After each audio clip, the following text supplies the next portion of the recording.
I will end the Muslim ban on day one. Day one.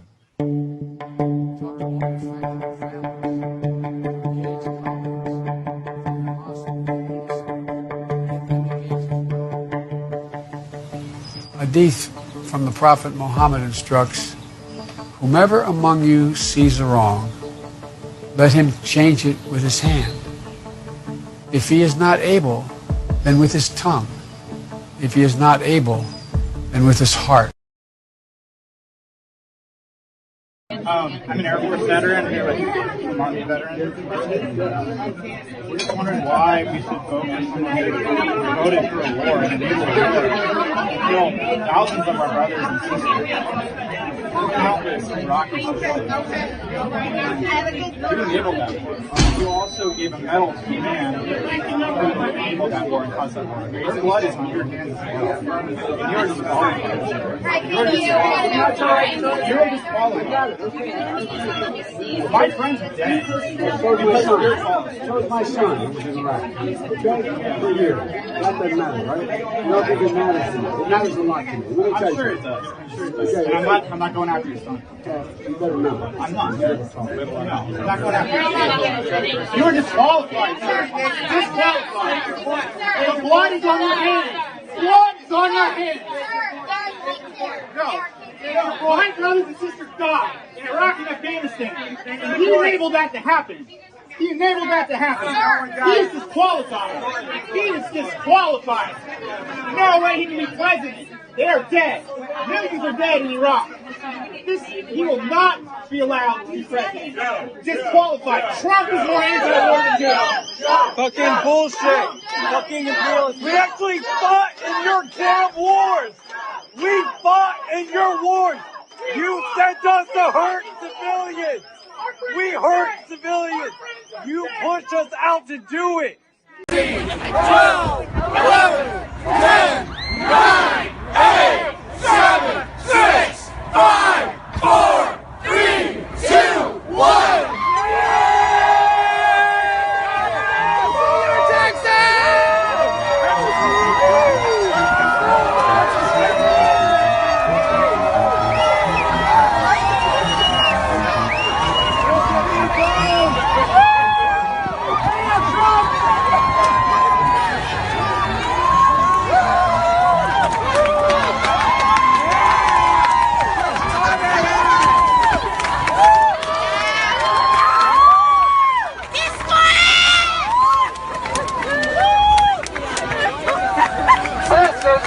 Democracy looks like. Tell me what democracy looks like. This is what democracy looks like. Tell me what democracy looks like. This is what democracy looks like. Tell me what democracy looks like. This is what democracy looks like. Tell me what democracy looks like. This is what democracy looks like. Tell me what democracy looks like. This is what democracy looks like. Tell me what democracy looks like. This is what democracy looks like.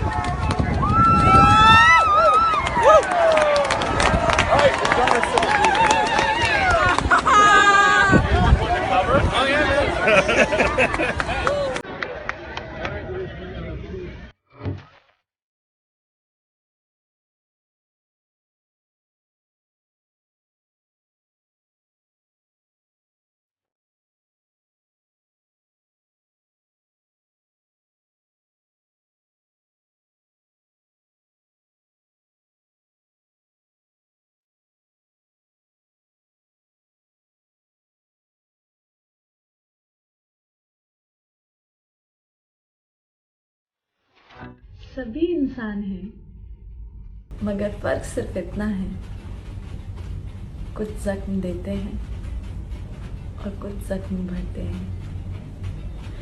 हम सफर सभी हैं, मगर फर्क सिर्फ इतना है, कुछ साथ चलते हैं और कुछ साथ छोड़ देते हैं। प्यार सभी करते हैं, मगर फर्क सिर्फ इतना है, कुछ जान देते हैं, कुछ जान लेते हैं। दोस्ती सभी करते हैं, फर्क सिर्फ इतना है, कुछ निभाते हैं और कुछ आजमाते हैं।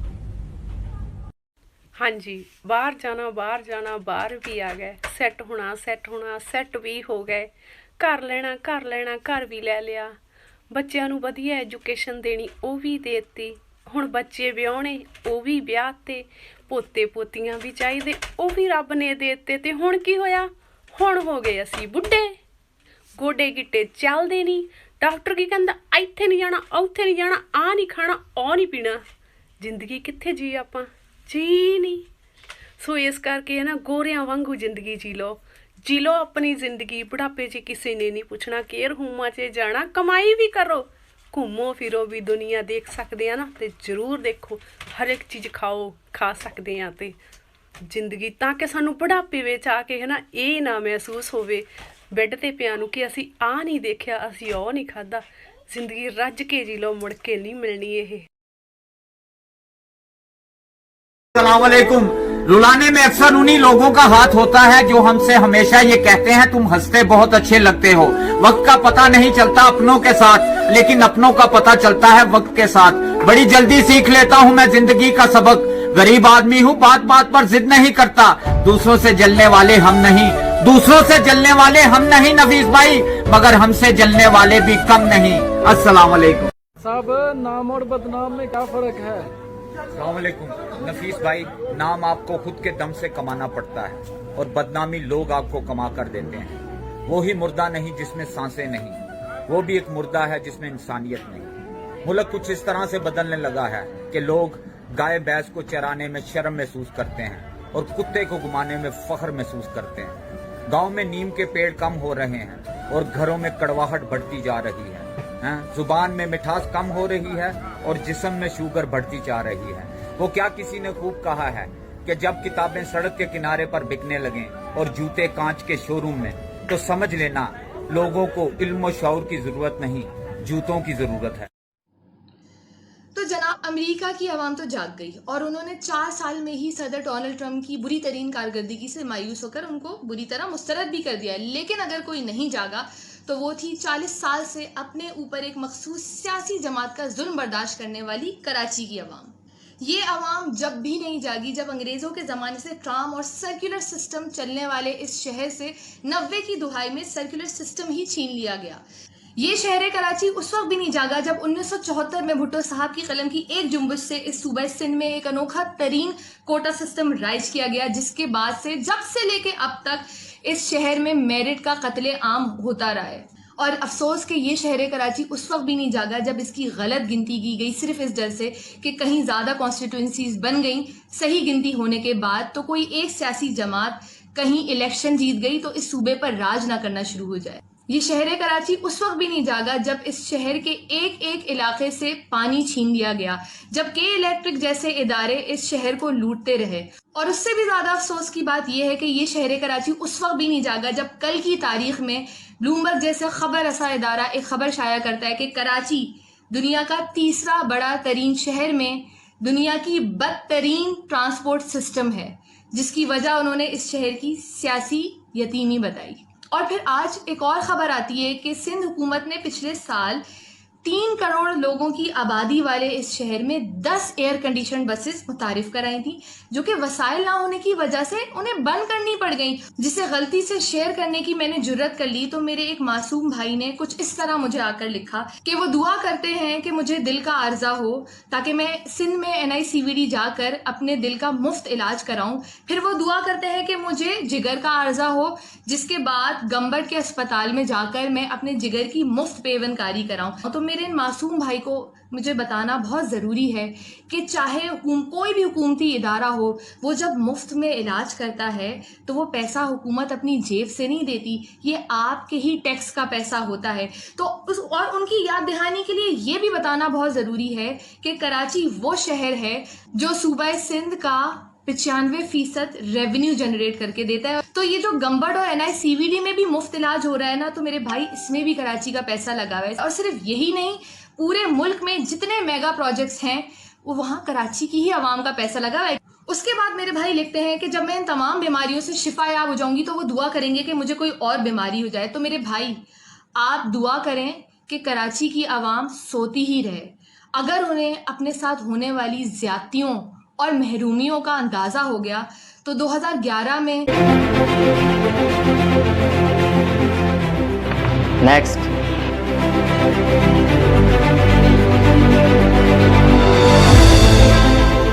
कैसे आए हो भाई? कराची पोर्ट ट्रस्ट में नौकरी का इश्तिहार आया ना। अच्छा, कहाँ का डोमिसाइल है? कराची का। कराची का? कराची का? इधर आओ भाई, इधर आओ, इधर आओ, इधर आओ। ये इश्तिहार देख रहे हो? कराची पोर्ट ट्रस्ट की हर नौकरी के आगे डोमिसाइल लिखा हुआ है। ये देखो, पंजाब, सिंध रूरल, बलूचिस्तान, खैबर पख्तूनख्वा, आजाद जम्मू कश्मीर, कहीं पे भी सिंध अर्बन या कराची लिखा हुआ है? नहीं। तो मेरे प्यारे कराची वालों, ये नौकरी कराची में है लेकिन कराची वालों के लिए नहीं है।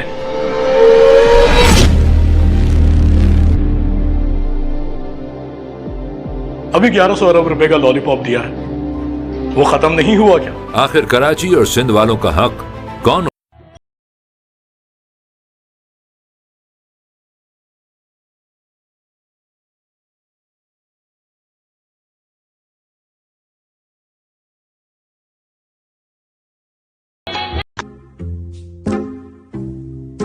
मैं कब तो करा था? हम किसी और के घर में हैं।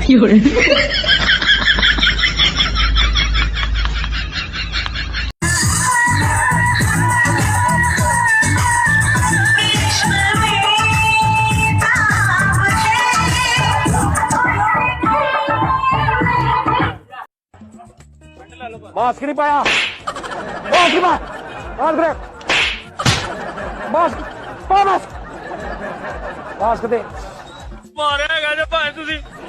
मास्क मास्क मत मत लो, मास्क मैं कैसे बाबा? मास्क मास्क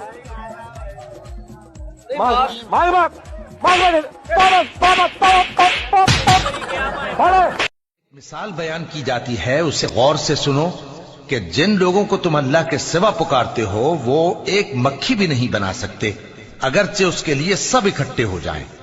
और अगर मक्खी उनसे कोई चीज छीन ले जाए तो उसे उससे छुड़ा नहीं सकते। तालिब और मतलूब यानी आबिद और माबूद दोनों गए गुजरे हैं। इन लोगों ने अल्लाह की कद्र जैसी करनी चाहिए थी नहीं की। कुछ शक नहीं कि अल्लाह जबरदस्त है, गालिब।